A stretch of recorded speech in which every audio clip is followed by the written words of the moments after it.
Hello KBS special educator, कैसे हैं आप सब। तैयारी कैसी चल रही है? समझ में नहीं आ रहा है कि हम क्या करें। तो देखिए, अभी मैं लेके आई हूँ वन लाइनर का तड़का। तो आप इसको देखेंगे, इसमें हम सारी डिसेबिलिटी जो आपके एग्जाम में आएंगी वो हम कवर करने वाले हैं। तो इसमें ऑटिज्म का पोर्शन है, उसके बाद हियरिंग इम्पेयरमेंट का पोर्शन है, विजुअल इम्पेयरमेंट का पोर्शन है, इंटेलेक्चुअल डेवलपमेंटल डिसेबिलिटी का पोर्शन है और मल्टीपल डिसेबिलिटी का पोर्शन है। ठीक है, तो चलिए देख लेते हैं। Autism spectrum disorder TGT level के 10 क्वेश्चन यहाँ से फंस सकते हैं।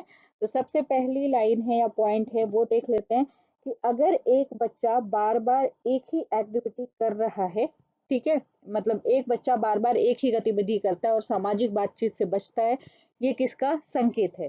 देखिए, अगर एक बच्चा बार बार एक ही एक्टिविटी कर रहा है और सामाजिक मतलब सोशल इंटरेक्शन से बच रहा है, तो ये क्या है दोस्तों? ये सीधा सा इशारा है किसकी तरफ? एएसडी की तरफ। ठीक है, रिस्ट्रिक्टेड रिपीटेटेड बिहेवियर की तरफ। ठीक है, दूसरा पॉइंट देख लेते हैं। पॉइंट दूसरा जो है वो क्या कहता है? यदि बच्चा आई कांटेक्ट नहीं बनाता लेकिन सुनने की क्षमता सामान्य है, तो ये किस ओर संकेत करता है? ठीक है, अब सोचिए, बच्चे को सुनाई बिल्कुल ठीक से नहीं देता है, ठीक है, हियरिंग नॉर्मल है, लेकिन जब आप बात करते हैं तो वो आई कांटेक्ट नहीं बनाता। My name is Khan movie याद है? एसआरके का कैरेक्टर आई कांटेक्ट अवॉइड करता था, वो बिल्कुल वैसे ही हम इसे क्या बोल सकते हैं? Autism, social communication deficit. ठीक है, पॉइंट नंबर 3 जो है वो क्या कहता है? एएसडी को न्यूरो डेवलपमेंटल डिसऑर्डर क्यों माना जाता है? ठीक है, एएसडी को न्यूरो डेवलपमेंटल डिसऑर्डर क्यों माना जाता है? तो एग्जाम में अक्सर पूछते हैं कि एएसडी को एक न्यूरो डेवलपमेंटल डिसऑर्डर क्यों माना जाता है। बहुत सिंपल है, क्योंकि ये डायरेक्ट बच्चे के ब्रेन के विकास को प्रभावित करता है। तो यहाँ पर क्योंकि ये मस्तिष्क के विकास को प्रभावित करता है। ठीक है, नेक्स्ट पॉइंट देख लेते हैं। एक बच्चा भाषा समझता है पर सामाजिक उपयोग नहीं कर पाता, ये किसकी विशेषता है? ठीक है, एक बच्चा भाषा समझता है पर सामाजिक उपयोग नहीं कर पाता, तो ये किसकी विशेषता है?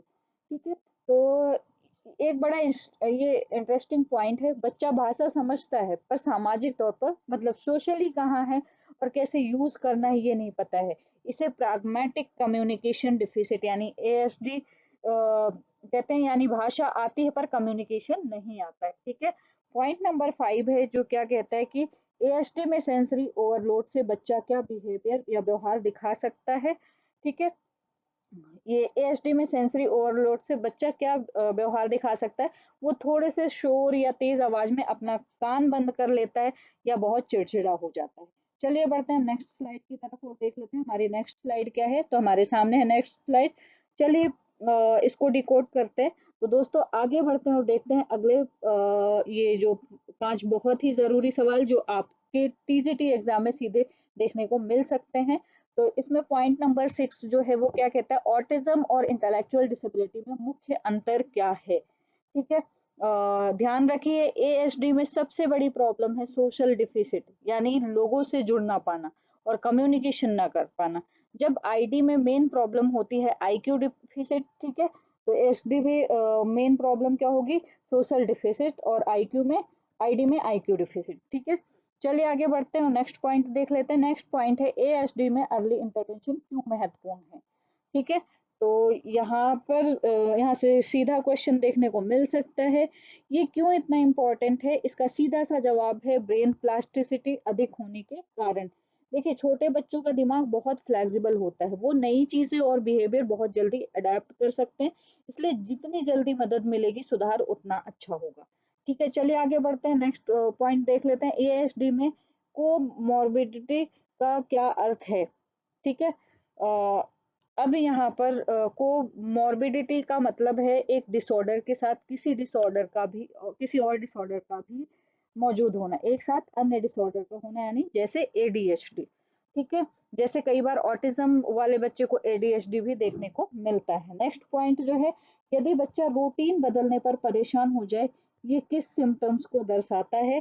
तो ये देख लेते हैं किस सिम्टम्स को। मान लीजिए, अगर किसी बच्चे को का डेली रूटीन थोड़ा सा भी बदल जाए, जैसे स्कूल जाने का रास्ता या खाने का समय बदल जाए, और वो बहुत परेशान हो जाए या रोने लगे, तो ये क्या है? इसे हम कहते हैं रेजिस्टेंस टू चेंज, ठीक है, क्या बोलते हैं, रेजिस्टेंस टू चेंज। एएसडी वाले बच्चे को एक फिक्स रूटीन पसंद होता है, बदलाव बिल्कुल भी नहीं पसंद होता है, ठीक है। नेक्स्ट पॉइंट नंबर 10 है, एएसडी में डायग्नोसिस मुख्यतः किस पर आधारित होता है, ठीक है। अब किस पर आधारित होता है, तो बिहेवियरल ऑब्जर्वेशन यानी DSM-5 क्राइटेरिया। यहाँ पर देखिए आज मतलब एएसडी का डायग्नोसिस आखिर किस चीज पर आधारित होता है, इसकी बात करें तो क्या इसका कोई ब्लड टेस्ट है, जी नहीं। इसका डायग्नोसिस मुख्य रूप से बिहेवियरल ऑब्जर्वेशन यानी बच्चे के व्यवहार को ऑब्जर्व करने पर टिका होता है। इसके लिए हम DSM-5 क्राइटेरिया का इस्तेमाल करते हैं। तो दोस्तों ये था ऑटिज्म का पोर्शन। आगे बढ़ते हैं और नेक्स्ट देख लेते हैं हमारा नेक्स्ट पोर्शन जो है वो क्या है। नेक्स्ट पोर्शन है हमारे सामने हियरिंग इम्पेयरमेंट का। तो यहाँ पर देखेंगे सबसे पहला पॉइंट, एक बच्चा आवाज पर प्रतिक्रिया नहीं देता लेकिन वाइब्रेशन महसूस करता है, ये किस प्रकार का हियरिंग लॉस हो सकता है, ठीक है। तो देख लेते हैं ये किस प्रकार का हियरिंग लॉस हो सकता है। Severe hearing loss. Severe hearing loss क्यों, क्योंकि इसमें क्या होता है, वाइब्रेशन महसूस करता है, रिस्पॉन्स नहीं देता है, बस वाइब्रेशन महसूस करता है, ठीक है। नेक्स्ट क्वेश्चन जो है, यदि मिडिल ईयर इन्फेक्शन के कारण सुनने में कमी हो तो किस प्रकार का लॉस है, ठीक है। मिडिल ईयर इन्फेक्शन के कारण सुनने में कमी हो तो ये किस प्रकार का लॉस है, आपका आंसर क्या है, कंडक्टिव हियरिंग लॉस। क्यों, क्योंकि मिडिल ईयर या आउटर ईयर में से किसी एक में कोई दिक्कत होती है तो कौन सा लॉस होता है, कंडक्टिव हियरिंग लॉस होता है, ठीक है। नेक्स्ट क्वेश्चन है, इनर ईयर डैमेज के कारण इनर ईयर डैमेज के कारण परमानेंट हियरिंग लॉस क्यों होता है। देखिए इसमें क्या होता है, हेयर सेल्स जो होते हैं वो रीजनरेट नहीं होते हैं, इसलिए इनर ईयर में मतलब डैमेज के कारण परमानेंट हियरिंग लॉस हो जाता है, ठीक है। नेक्स्ट क्वेश्चन है, हियरिंग इम्पेयरमेंट में स्पीच डिले क्यों होती है, तो ऑडिटरी इनपुट की कमी के कारण, ठीक है। जब हम सुन नहीं पाते हैं किसी चीज को तो हम क्या करते हैं, मतलब जब रिसेप्शन स्किल्स नहीं होती है तो एक्सप्रेसिव स्किल्स अपने आप प्रभावित हो जाती है, ठीक है। यदि हियरिंग लॉस जन्म से है तो भाषा विकास पर क्या प्रभाव पड़ेगा, ठीक है। अगर जन्म से हियरिंग लॉस है तो भाषा विकास पर क्या प्रभाव पड़ेगा, यानी कि लैंग्वेज डिले हो जाएगा, सीवियर डिले हो जाएगा, बिल्कुल लैंग्वेज मतलब उसको सुनाई नहीं देगा, तो फिर उसकी स्पीच जो है वो एकदम से डिले हो जाएगी। चलिए आगे बढ़ते हैं और हमारा नेक्स्ट क्वेश्चन, तो नेक्स्ट क्वेश्चन है, नेक्स्ट पॉइंट क्या कह रहा है, हार्ड ऑफ हियरिंग और डेफ में शैक्षिक आवश्यकता में अंतर क्या है। तो देखिए जो डेफ बच्चे होते हैं उनको साइन लैंग्वेज की अधिक जरूरत होती है क्योंकि उनकी जो रेजिडिवल हियरिंग होती है वो नहीं होती है, ठीक है। और जो हार्ड ऑफ हियरिंग होते हैं उनमें रेजिडिवल हियरिंग की क्षमता होती है, ठीक है। तो जो बची हुई श्रवण क्षमता होती है उसका यूज करके हम उन्हें ओरलिज्म भी सिखा सकते हैं, ठीक है। और इनके लिए टोटल कम्युनिकेशन भी यूज कर सकते हैं। चलिए आगे बढ़ते हैं और देख लेते हैं हमारा नेक्स्ट क्वेश्चन। नेक्स्ट क्वेश्चन है, early detection of hearing loss क्यों जरूरी है, ठीक है। तो इसलिए जरूरी है ताकि भाषा का विकास जो है वो बना रहे, ठीक है, उसको भाषा का विकास बचा सकें, ठीक है। नेक्स्ट क्वेश्चन जो है वो क्या कह रहा है, हियरिंग इम्पेयरमेंट में एसोसिएटेड कंडीशन कौन सी हो सकती है। तो देखिए जब सुनाई नहीं देता मतलब इनपुट नहीं मिलता तो आउटपुट कैसे बाहर हो, ठीक है। तो इसीलिए स्पीच डिसऑर्डर के चांसेस ज्यादा होते हैं। नेक्स्ट क्वेश्चन है, यदि बच्चा लाउड साउंड पर ही प्रतिक्रिया करता है तो ये क्या दर्शाता है, ये दर्शाता है पार्शियल हियरिंग लॉस, मतलब छोटे छोटे साउंड तो नहीं सुनाई देते बट जो लाउड साउंड होते हैं, तेज आवाज होती है वो सुनाई देता है। नेक्स्ट क्वेश्चन है, सेंसरी न्यूरल लॉस में हियरिंग एड की इफेक्टिवनेस सीमित क्यों होती है। तो इनर ईयर डैमेज इरिवर्सिबल होता है, ठीक है। चलिए आगे बढ़ते हैं और हमारा नेक्स्ट पोर्शन देख लेते हैं। नेक्स्ट पोर्शन जो है इंटेलेक्चुअल डिसेबिलिटी यानी कि आईडीडी का है। टीजीटी लेवल के 10 क्वेश्चन इसमें भी हैं। तो देखिए यदि आईक्यू कम है लेकिन एडॉप्टिव स्किल समान है तो क्या आईडी डायग्नोसिस होगा, मतलब तो इसमें क्या होगा, नहीं होगा, क्योंकि दोनों आवश्यक हैं, एडॉप्टिव स्किल्स भी और आईक्यू लेवल, मतलब दोनों इसमें आवश्यक होते हैं। दूसरा क्वेश्चन जो है, एडॉप्टिव बिहेवियर में कमी का क्या अर्थ है। कमी का अर्थ है क्योंकि डेली लाइफ स्किल में कठिनाई होती है, मतलब जो बच्चा डेली लिविंग की चीजें करता है उसमें दिक्कत होती है, ठीक है। नेक्स्ट क्वेश्चन क्या कहता है कि माइल्ड आईडी वाला बच्चा किस प्रकार की सपोर्ट से सीख सकता है। तो इसमें देखिए सपोर्ट की जो जरूरत होती है, एक तो एकेडमिक सपोर्ट भी जरूरी होती है और गाइडेंस भी जरूरी होता है, ठीक है। सीवियर आईडी में शिक्षा का फोकस किस पर होता है। तो देखिए सेल्फ केयर और फंक्शनल स्किल सिखाई जा सकती है। उसकी मतलब खुद का ख्याल रखने की स्किल्स और फंक्शनल स्किल, कार्यात्मक कौशल सिखाया जा सकता है। ठीक है।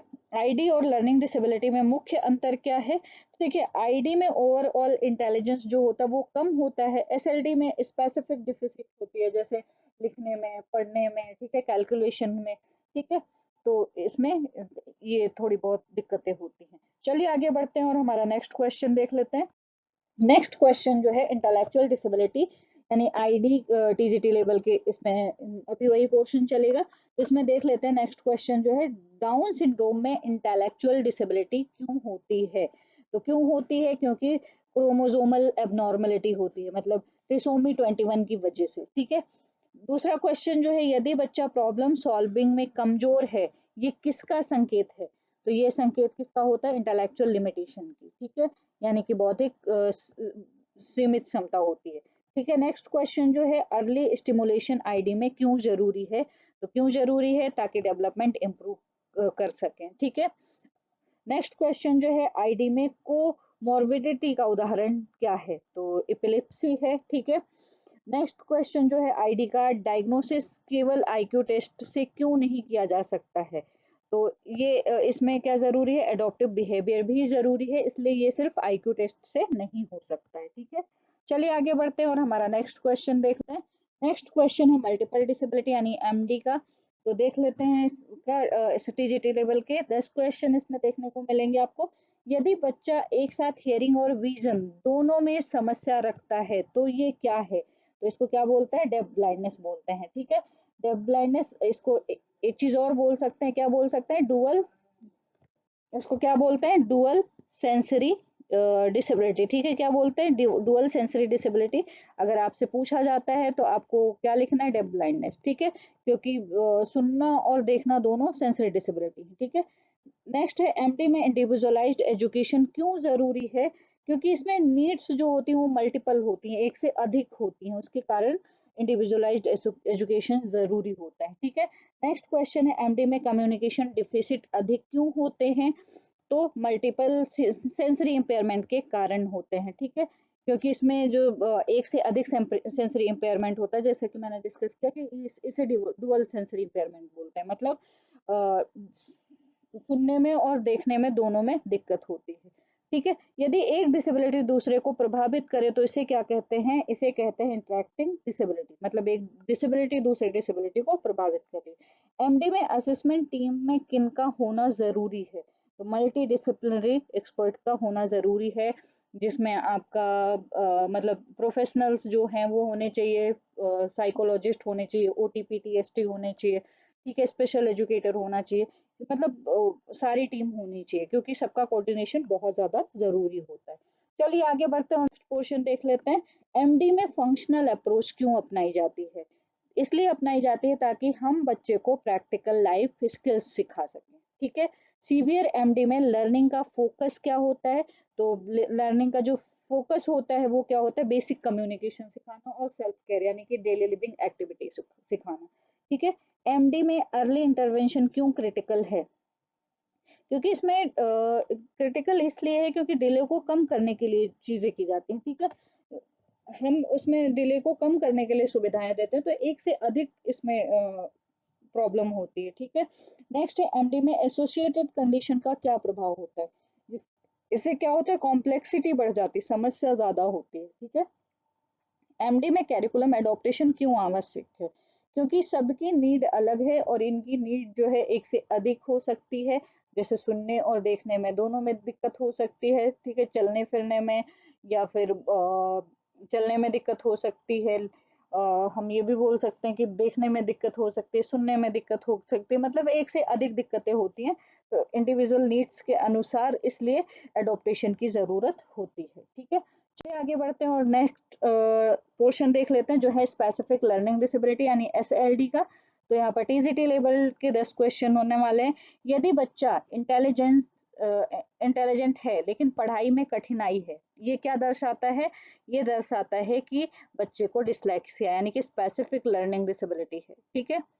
मतलब पढ़ने में दिक्कत है। ठीक है। एसएलडी में इंटेलिजेंस सामान्य क्यों रहता है?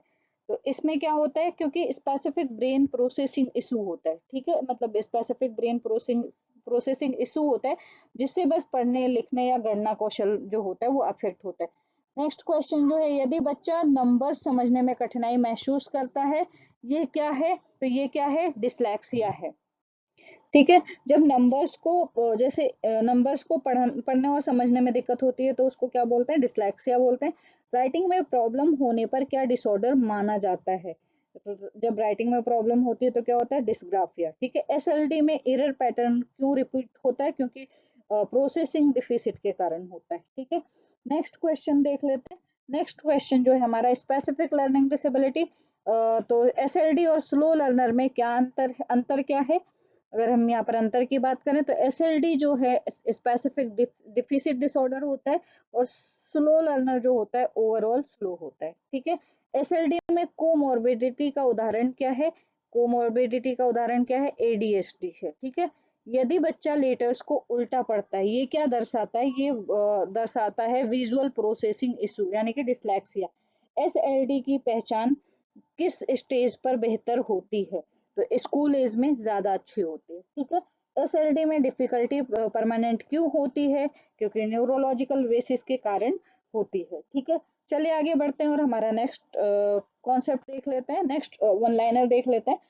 ये है विजुअल इम्पेयरमेंट के लिए, यदि बच्चा पास की चीजें देख सकता है लेकिन दूर नहीं, ये क्या है, तो ये है लो विजन मायोपिया। ठीक है, नेक्स्ट क्वेश्चन क्या कह रहा है, विजुअल एक्यूटी कम होने से लर्निंग पर क्या प्रभाव पड़ता है, तो रीडिंग डिफिकल्टी होती है। ठीक है, नेक्स्ट क्वेश्चन क्या कहता है, ब्लाइंड चाइल्ड टेक्टाइल लर्निंग पर निर्भर क्यों होता है, तो विजन एब्सेंट होने के कारण ये ब्लाइंड चाइल्ड टेक्टाइल लर्निंग पर निर्भर होता है। नेक्स्ट क्वेश्चन जो है वो क्या कह रहा है, विजुअल फील्ड लॉस का क्या प्रभाव होता है, देखिए पेरिफेरल विजन में कमी आ जाती है। ठीक है, नेक्स्ट जो क्वेश्चन है वो क्या कह रहा है, यदि बच्चा बोर्ड नहीं देख पाता है, शिक्षक को क्या करना चाहिए, तो इसमें सिटिंग एडजस्टमेंट अच्छी होनी चाहिए, मतलब क्लासरूम का एटमॉस्फेयर जो भी सिटिंग अरेंजमेंट है वो अच्छी तरीके से करना चाहिए, ताकि बच्चा जो है मोबिलिटी अच्छे से कर सके। नेक्स्ट क्वेश्चन जो है वो क्या क्या कहता है, कैटरैक्ट लर्निंग को कैसे प्रभावित करता है, ब्लर्ड विजन की वजह से। ठीक है, वीआई में ओरिएंटेशन एंड मोबिलिटी ट्रेनिंग क्यों जरूरी है, तो इसलिए जरूरी है ताकि बच्चा इंडिपेंडेंट मूवमेंट कर सके। ठीक है, नेक्स्ट क्वेश्चन जो है, लो विजन और ब्लाइंडनेस में एजुकेशनल डिफरेंस क्या है। देखिए, low vision aid versus Braille. ठीक है, लो विजन जो है ये लो विजन ऐड का यूज कर सकते हैं, जैसे मतलब बड़ी फॉन्ट वाली किताबें यूज कर सकते हैं। ठीक है, ग्लासेस यूज कर सकते हैं, मैग्नीफाइंग ग्लासेस। ठीक है, और जो ब्लाइंड बच्चे हैं जिनको बिल्कुल भी नहीं दिखता है, उनके लिए ब्रेल यूज किया जा सकता है, या फिर ऑडियो लेक्चर रिकॉर्डेड फॉर्म में। ठीक है, ये यूज किए जा सकते हैं। वीआई में एसोसिएटेड कंडीशन क्या हो सकती है। ठीक है, तो एसोसिएटेड कंडीशन बहुत सारी हो सकती हैं। देखिए, इसमें जो कंडीशन लिखी है मोबिलिटी इशू, ये गलत है। ठीक है, यहाँ पर सबसे कॉमन और एग्जाम में सबसे ज्यादा पूछे जाने वाला सवाल जो है, विजुअल इम्पेयरमेंट के साथ हियरिंग इम्पेयरमेंट। ठीक है, तो वीआई के साथ एचआई हो सकता है। ठीक है, ये एसोसिएटेड कंडीशन इसका बहुत बार पूछा जाता है, यानी सुनने की समस्या भी जुड़ सकती है, तो उसे डेफ ब्लाइंडनेस कहते हैं। जैसे आपने हेलेन किलर का नाम सुना होगा। ठीक है, वो इसका सबसे बड़ी मतलब उदाहरण है। ठीक है, तो आप विजुअल इम्पेयरमेंट के साथ hearing impairment is equal to आप कर सकते हैं डेफ ब्लाइंडनेस। ठीक है, जो यहाँ पर मोबिलिटी इशू है ये मिसप्रिंट हो गया है, तो यहाँ पर आप ये कर सकते हैं। ठीक है, नेक्स्ट क्वेश्चन जो है वो क्या कहता है, कंजेनाइटल विजुअल इम्पेयरमेंट में अर्ली स्टिमुलेशन क्यों जरूरी है। इसलिए जरूरी है क्योंकि डेवलपमेंट इनहेंस हो सके। ठीक है, कंजेनाइटल मतलब जन्मजात। ठीक है, तो उसमें जो डेवलपमेंट है उसको बढ़ाने के लिए अर्ली स्टिमुलेशन बहुत ज्यादा जरूरी है। ठीक है, नेक्स्ट स्लाइड देते हैं। नेक्स्ट स्लाइड जो है वो क्या कहती है, यहाँ पर स्क्रीनिंग टूल्स हैं एंड प्रोसीजर फॉर आइडेंटिफिकेशन। ठीक है, उसमें ऑटिज्म स्पेक्ट्रम डिसऑर्डर के स्क्रीनिंग टूल्स है। यदि 2 वर्ष का बच्चा नाम पुकारने पर प्रतिक्रिया नहीं देता है तो पहला कदम क्या होना चाहिए, तो हमें क्या करना चाहिए, पहला कदम हमारा क्या होना चाहिए, डेवलपमेंटल स्क्रीनिंग होनी चाहिए। ठीक है, दूसरा क्वेश्चन जो है, एएसडी स्क्रीनिंग में एम एम चैट का उपयोग किस आयु के लिए होता है, तो ये किस आयु के लिए होता है, ये चीज ध्यान रखना, 16 से 30 मंथ। ठीक है। स्क्रीनिंग और डायग्नोसिस में मुख्य अंतर क्या है? ठीक है। स्क्रीनिंग जो है, स्क्रीनिंग का मतलब क्या होता है? जो रिस्क होती है, जो screening is equal to risk identification, यानी कि जो समस्या होती है उसकी पहचान होती है। लेकिन जो डायग्नोसिस होता है उसमें क्या होती है? समस्या का कंफर्मेशन पता चल जाता है, एग्जैक्ट किस टाइप का है समस्या है। ठीक है। एएसडी स्क्रीनिंग में पेरेंट्स रिपोर्ट क्यों महत्वपूर्ण होती है? इसलिए महत्वपूर्ण होती है क्योंकि अर्ली बिहेवियर की जानकारी उससे पता चल जाती है। ठीक है। यदि स्क्रीनिंग पॉजिटिव आए तो अगला कदम क्या है? तो अगला कदम क्या होना चाहिए? Detailed assessment. ठीक है, जो स्पेसिफिक प्रोफेशनल ही कर सकते हैं। ठीक है। चलिए आगे बढ़ते हैं और देख लेते हैं हमारा नेक्स्ट क्वेश्चन। नेक्स्ट क्वेश्चन जो है, एएसडी स्क्रीनिंग में आई कांटेक्ट और ज्वाइंट अटेंशन क्यों देखे जाते हैं? तो इसमें जो आपका आंसर है वो क्या है? पहला, सोशल कम्युनिकेशन इंडिकेटर्स होते हैं। ठीक है। नेक्स्ट क्वेश्चन जो है, स्क्रीनिंग टूल्स कल्चरली सेंसिटिव क्यों होने चाहिए? तो यहाँ पर है सही पहचान के लिए। ठीक है। यदि बच्चा रिपीटेटिव बिहेवियर दिखाए, स्क्रीनिंग में क्या निष्कर्ष होगा? एएसडी रिस्क हो सकता है। ठीक है। अर्ली स्क्रीनिंग का मुख्य उद्देश्य क्या होता है? तो अर्ली इंटरवेंशन शुरू करना चाहिए। ठीक है। अर्ली स्क्रीनिंग इसलिए की जाती है ताकि अर्ली इंटरवेंशन जो भी सुविधाएं हैं वो दी जा सके। ठीक है। ये एएसडी स्क्रीनिंग में फॉल्स पॉजिटिव का अर्थ क्या होता है? मतलब रिस्क दिखे पर एक्चुअल डिसऑर्डर जो है वो नहीं हो। ठीक है। चलिए आगे बढ़ते हैं और हमारा, तो चलिए नेक्स्ट पोर्शन देख लेते हैं यहाँ पर हियरिंग इम्पेयरमेंट का। इसकी स्क्रीनिंग के बारे में पहला क्वेश्चन जो है, नवजात शिशु में हियरिंग स्क्रीनिंग के लिए कौन सा टेस्ट उपयोग होता है? तो आपका आंसर जो है ओए यानी ऑटो एकॉस्टिक इमिशन, और इसके अलावा बीओए यानी कि बिहेवियरल ऑब्जर्वेशन टेस्ट भी, ऑडियोमेट्री भी यूज होता है, वीआरए भी होता है यानी कि विजुअल रिस्पॉन्स ऑडियोमेट्री। ठीक है। यदि ओएई फेल हो जाए तो अगला टेस्ट क्या होगा? अगर ओएई फेल हो जाता है तो हम कौन सा टेस्ट करवाते हैं? एबीआर यानी कि ऑडिटरी ब्रेन स्टीम, या इसको बेरा भी बोलते हैं। क्या बोलते हैं? बेरा यानी कि ब्रेन स्टीम रिस्पॉन्स ऑडियोमेट्री। ठीक है। क्लियर है। चलिए आगे बढ़ते हैं। हियरिंग स्क्रीनिंग अर्ली क्यों की जाती है? ताकि बच्चे का जो लैंग्वेज डेवलपमेंट है वो डिले ना हो। लैंग्वेज डेवलपमेंट बचाने के लिए हियरिंग स्क्रीनिंग अर्ली की जाती है। ठीक है। यदि बच्चा लाउड साउंड पर ही प्रतिक्रिया दे, स्क्रीनिंग क्या संकेत देती है? Hearing loss suspicion. ठीक है। नेक्स्ट जो क्वेश्चन है वो क्या कहता है, स्कूल स्क्रीनिंग में कौन सा सिंपल टूल उपयोग होता है? तो यहाँ पर विस्पर टेस्ट का यूज करते हैं। ठीक है। चलिए आगे बढ़ते हैं और देख लेते हैं नेक्स्ट स्लाइड। स्क्रीनिंग और ऑडियोमेट्री में क्या अंतर है? देखिए, screening is equal to basic check. Screening में क्या होता है? सिर्फ बेसिक चेक होती है कि समस्या है या नहीं। ठीक है। लेकिन audiometry is equal to detail test, यानी कि ऑडियोमेट्री का मतलब होता है कि उससे पता चल जाता है कि टाइप्स और डिग्री ऑफ हियरिंग लॉस यहाँ पर डिटेक्ट हो जाता है। ठीक है। नेक्स्ट क्वेश्चन है, एचआई स्क्रीनिंग में पेरेंट्स कंसर्न क्यों महत्वपूर्ण है? अर्ली संकेत मिलते हैं इसमें। ठीक है। स्क्रीनिंग प्रोसीजर में इन्वायरमेंट क्वाइट क्यों होना चाहिए? इसलिए क्योंकि एक्यूरेट रिस्पॉन्स पता चल सके। ठीक है। यदि बच्चा स्पीच डिले दिखाए तो क्या करना चाहिए? हियरिंग स्क्रीनिंग करनी चाहिए। ठीक है। नेक्स्ट क्वेश्चन है, अर्ली आइडेंटिफिकेशन का मुख्य लाभ क्या है? इसका जो मुख्य लाभ है वो क्या हो सकता है? अगर अर्ली आइडेंटिफिकेशन हो जाएगा तो क्या होगा? बेटर कम्युनिकेशन आउटकम होंगे। इसके अलावा स्पीच और लैंग्वेज डिले नहीं होगा। ठीक है। स्कूलिंग अच्छे से मतलब अच्छे टाइम पे स्टार्ट हो सकती है, यानी कि बच्चा डेवलपमेंटल डिले से बच जाएगा। ठीक है। चलिए आगे बढ़ते हैं और हमारी नेक्स्ट स्लाइड देख लेते हैं। ये है इंटेलेक्चुअल डिसेबिलिटी यानी कि आईडी स्क्रीनिंग के बारे में। आईडी स्क्रीनिंग में डेवलपमेंटल माइलस्टोन जो है वो क्यों देखे जाते हैं? तो इसलिए देखे जाते हैं ताकि डिले पता चल सके, यानी कि डिले पहचानने के लिए आईडी स्क्रीनिंग में डेवलपमेंटल माइलस्टोन देखे जाते हैं। दूसरा क्वेश्चन है, यदि बच्चा बैठना चलना देर से सीखे तो ये क्या संकेत है? ये जो संकेत है ये क्या कहता है कि बच्चे में कोई ना कोई डेवलपमेंटल डिले है, यानी कि विकासात्मक देरी है। तीसरा क्वेश्चन है, आईडी स्क्रीनिंग में कौन सा टूल उपयोग हो सकता है? तो इसमें डेवलपमेंटल चेकलिस्ट का यूज हो सकता है। ठीक है। स्क्रीनिंग में एडॉप्टिव बिहेवियर क्यों महत्वपूर्ण है? इसलिए महत्वपूर्ण है ताकि डेली फंक्शनिंग एक्सेस कर सके हम। ठीक है।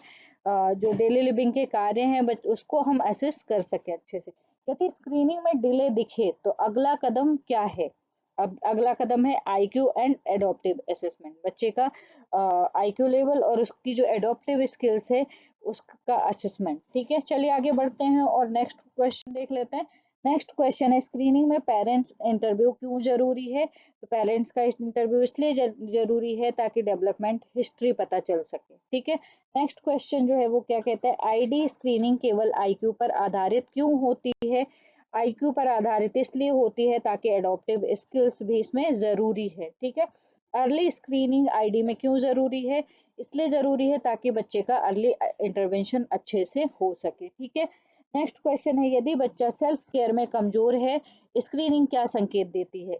स्क्रीनिंग संकेत देती है कि एडॉप्टिव डिफिसिट है बच्चे में। ठीक है, स्क्रीनिंग टूल्स स्टैंडर्डाइज क्यों होना चाहिए ताकि रिलायबिलिटी उसकी हो रहे। ठीक है, चलिए आगे बढ़ते हैं और देख लेते हैं हमारा नेक्स्ट पोर्शन। नेक्स्ट पोर्शन जो है वो क्या कहता है, मल्टीपल डिसेबिलिटी यानी एमडी की स्क्रीनिंग देख लेते हैं। तो पहला क्वेश्चन है एमडी स्क्रीनिंग में सिंगल टूल पर्याप्त क्यों नहीं होता है।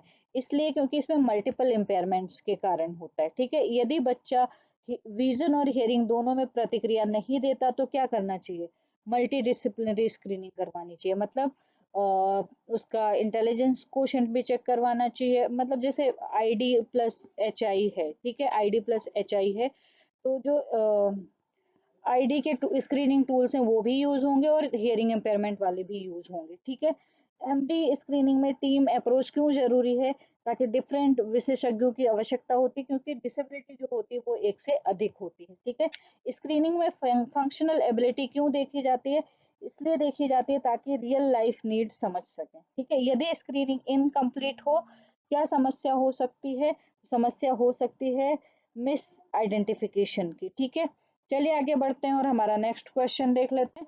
नेक्स्ट क्वेश्चन जो है वो क्या कहता है, एमडी स्क्रीनिंग में केयर गिवर इनपुट क्यों जरूरी है।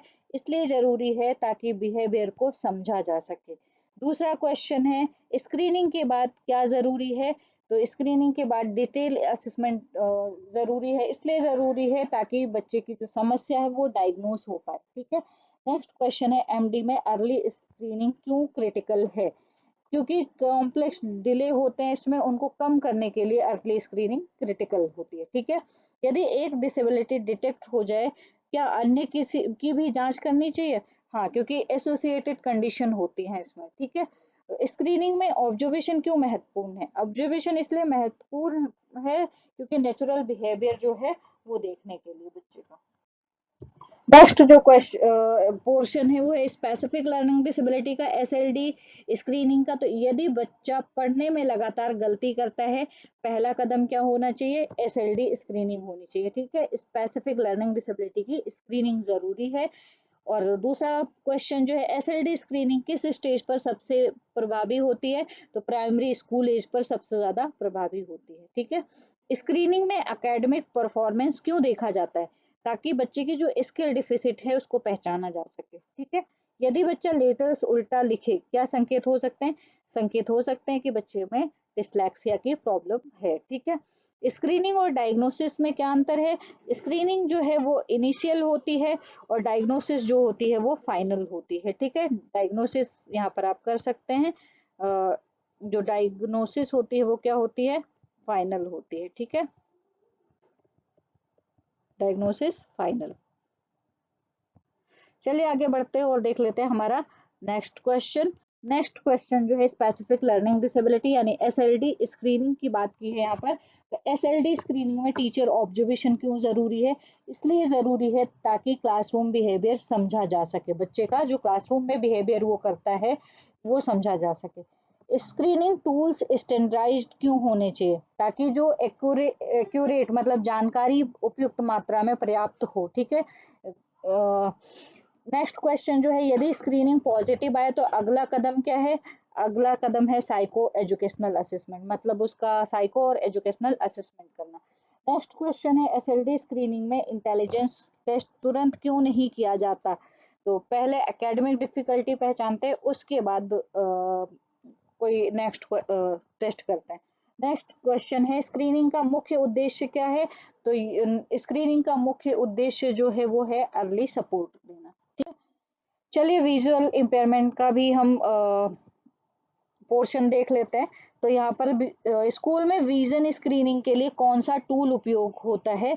तो इसमें स्नेलन चार्ट होता है। हम जाते हैं ना डॉक्टर के पास तो देखते हैं एक चार्ट जिसमें पहले बड़ा अक्षर फिर छोटा फिर छोटा फिर छोटा इस तरीके का लिखा होता है, ठीक है। उसे क्या बोलते हैं? स्नेलन चार्ट बोलते हैं, ठीक है। यदि बच्चा बोर्ड देखने में कठिनाई बताए, क्या करना चाहिए? हमें विजन स्क्रीनिंग करनी चाहिए उसकी, ठीक है। विजन स्क्रीनिंग में 6x6 का अर्थ होता है, क्या होता है? नॉर्मल विजन, मतलब बच्चे को अच्छे से दिखाई दे रहा है। यदि बच्चे किताब बहुत पास रखकर पढ़े, क्या संकेत है? उसे लो विजन या मायोपिया हो सकता है, ठीक है। स्क्रीनिंग और क्लिनिकल आई एग्जाम में क्या अंतर है?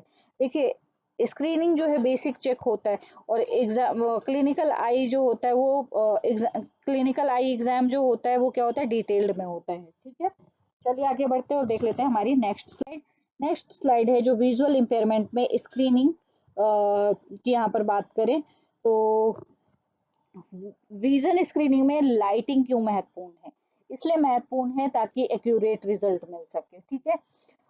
दूसरा जो क्वेश्चन है वो कहता है स्क्रीनिंग में कलर विजन टेस्ट कब किया जाता है? जब मतलब ये लगे कि कलर ब्लाइंडनेस है, ठीक है, तब। नेक्स्ट क्वेश्चन है अर्ली विजन स्क्रीनिंग क्यों जरूरी है? इसलिए जरूरी है ताकि जो लर्निंग में समस्याएं आए, जो भी डिफिकल्टीज आए, उनको रोकने के लिए जरूरी है। यदि स्क्रीनिंग फेल हो जाए तो अगला कदम क्या है? अगला कदम है इसका, यानी कि ऑप्थोमोलॉजिस्ट रेफरल, यानी कि नेत्र विशेषज्ञ के पास उसे भेजा जाए। नेक्स्ट जो क्वेश्चन है वो कहता है स्क्रीनिंग में ऑब्जर्वेशन क्या संकेत दे सकता है? तो देखिए, स्क्रीनिंग में जो ऑब्जर्वेशन है वो क्या संकेत दे सकता है? Squinting eye rubbing is equal to vision problem, ठीक है। अगर बच्चा आंखों को रगड़ता है, मलता है, आंखों में पानी आता है, इसका मतलब है कि विजन प्रॉब्लम है, ठीक है। चलिए आगे बढ़ते हैं और हमारी नेक्स्ट स्लाइड